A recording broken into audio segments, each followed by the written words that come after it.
Sa episode 6 ng CyberChat Season 2, mabisang awareness campaign tool against OSAIC at cyber threats, pag-uusapan, Tanghalang Pilipino at CGPH partnership, alamin, 2021 Gawad Urian Best Actor Nanding Josef, ating makakasama.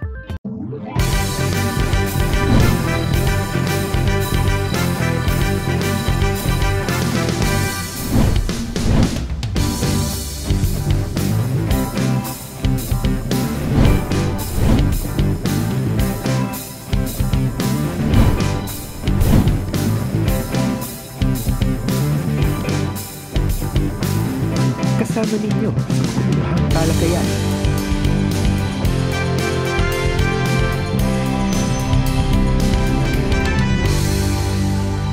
CyberChat Season 2. Cyber beautiful day, chatters! I'm your host, Attorney Kath. And I'm your Consi Edward.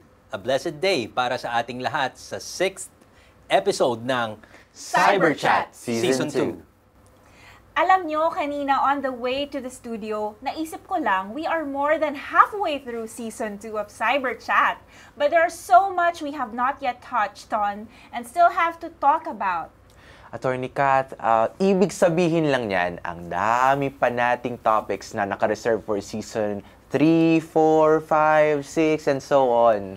Nako, hindi talaga tayo mauubusan ng topics, Icon. For example, last episode, we talked about the role of the local government units in fighting OSAIC, and we particularly showcase Pasig LGU. Pero yung participation ng barangay ay hindi pa nga nadidiscuss, di ba? Exactly. Hindi pa natin napag-usapan ang ugnayan ng Local Council for the Protection of Children, no? Lalong-lalo na, no, sa ating LGU at sa mga barangay. Merong mahalagang papel po sila sa usaping child protection sa lokal na pamahalaan. Ano ba itong mga mechanisms and structure needed to sustain the cyber-safe homes and cyber-safe schools sa kanilang mga programa, no, that will be jointly piloted by Pasig LGU and Cyber Guardians PH in the city of Pasig. Don't worry, partner. Isa-isa nating babalikan yung mga topics na gusto niyong pag-usapan. Pero siguro, tanungin din natin ng ating audience kung ano yung mga topics that they want us to discuss in CyberChat. We are inviting all of you watching on TV, sa Facebook or YouTube to send us your suggestions and comments through Cyber Guardians PH email address displayed on the screen now. Konsi, pwede din po silang mag-comment sa Facebook or CGPH YouTube channel as we are live streaming the program right now. O i-like at i-follow ang aming social media accounts na makikita nyo below the screen.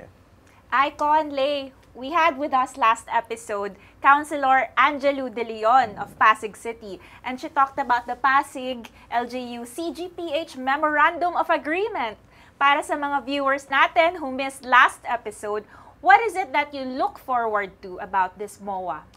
For me, Attorney Kat, first of all, the MOA is about engaging the community in co-creating cyber-safe homes and cyber-safe schools. At dito naka-anchor yung mga initiatives at activities provided sa MOA.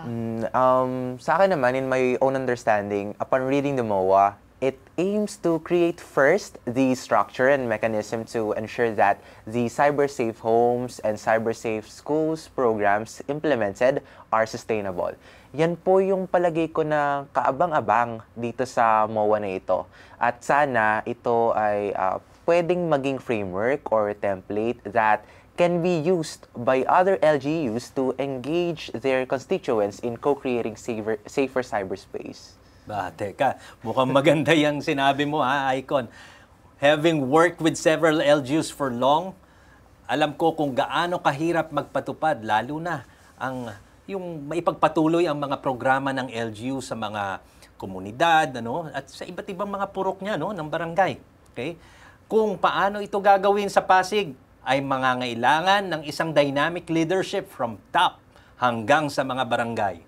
Oh, ako naman, Konsi, I particularly look forward to the Training of Trainers program, yung Value Formators training under the Formation Training program, as well as the cybersecurity training for the trainers. Sila yung magpapatuloy ng cascading nito sa Pasig community eh. At bukod dyan, sa dalawang Training of Trainers programs na yan, kasama din ang creative and artistic training. At dyan talaga ako super na-excite para sa kabataang tulad namin ni Lay. Di ba, Lay? So, Icon and Lay, alam ko na kayong dalawa, alam nyo yung malaking impact ng teatro sa mga audience. Alam nyo, mahalaga itong creative and artistic activities na ito sa Pasig. In so far as I know, kasama dyan ang shadow puppetry, safe space writing, at acting para makabuo sila ng isang mobile theater. Speaking of theater and creative expression, ngayong episode, dyan naman tayo magfo-focus. Yes, partner. Ano ang kahalagahan ng teatro?